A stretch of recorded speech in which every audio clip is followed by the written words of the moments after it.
In this video, I want to showcase you a bit more about the console object. During my development years, I mainly used the log method from it mainly to debug stuff. However, it's got more utilities than that, and in this video, I want to showcase you that. So the first one is a console table.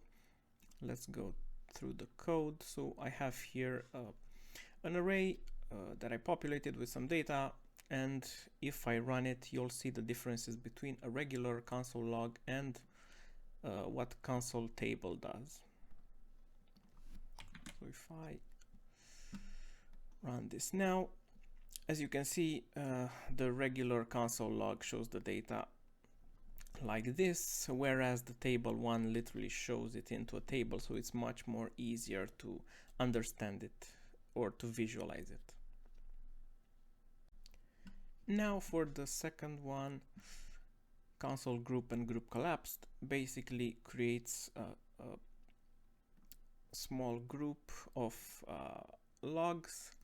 I quickly mocked an API here, and if we have some logs in between group collapse and group end, we're gonna visualize the data pretty much like this. So now we have the methods that we declare, or the logs that we declared inside of those two methods, in order to make a custom view of the data that we need. The third one, time and time end, basically what it does is it counts the time between when you call the time method and when the time end is called at let's say the end of a more complicated operation.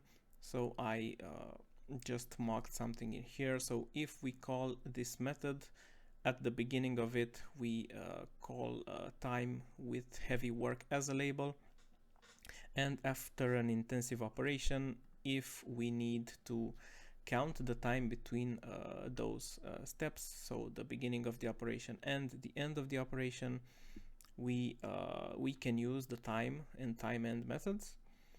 So if we run it, that operation is gonna last around this time period. The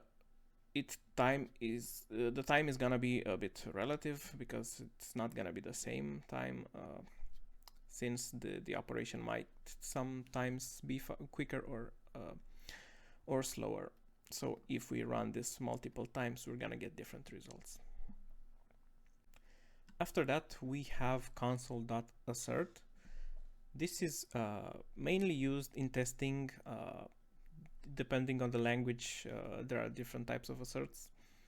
However, this is mainly used to validate some data. So if we have a method that has an input and it has to have a particular type of output, we can use assert methods for checking if that data is valid. In this case, we can do pretty much the same thing. So I have created a user in here that is not valid and a user that is valid. So if we use assert for the invalid data, we're gonna get a message. If we use assert for the valid data, the data is valid and we're fine. Nothing's gonna happen. Just this log is gonna pop out.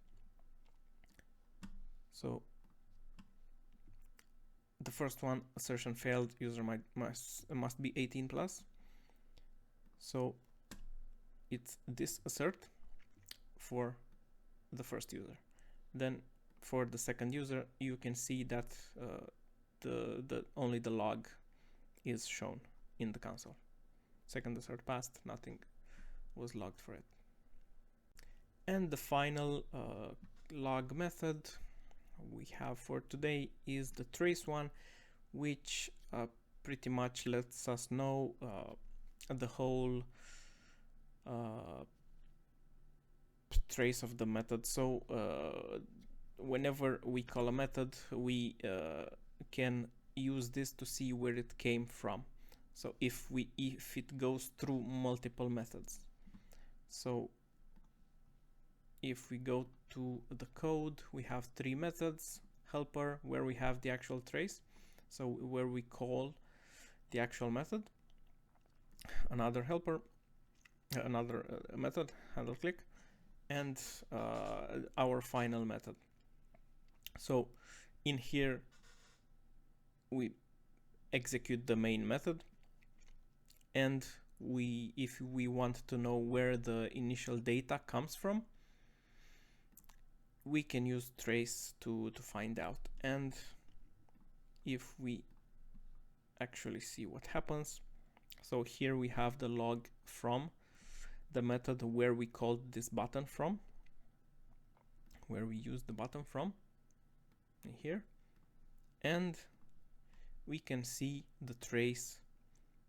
So we have the helper method in the end where the trace comes from, where the initial data comes from.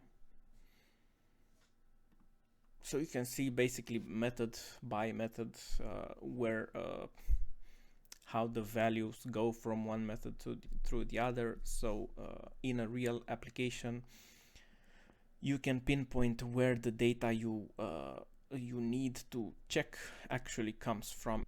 Of course, there are many other methods alongside these ones that might be useful for you, but I just made this video in case of people not knowing about those, and that if you were just using the log one, and maybe there are some other ones that might help you,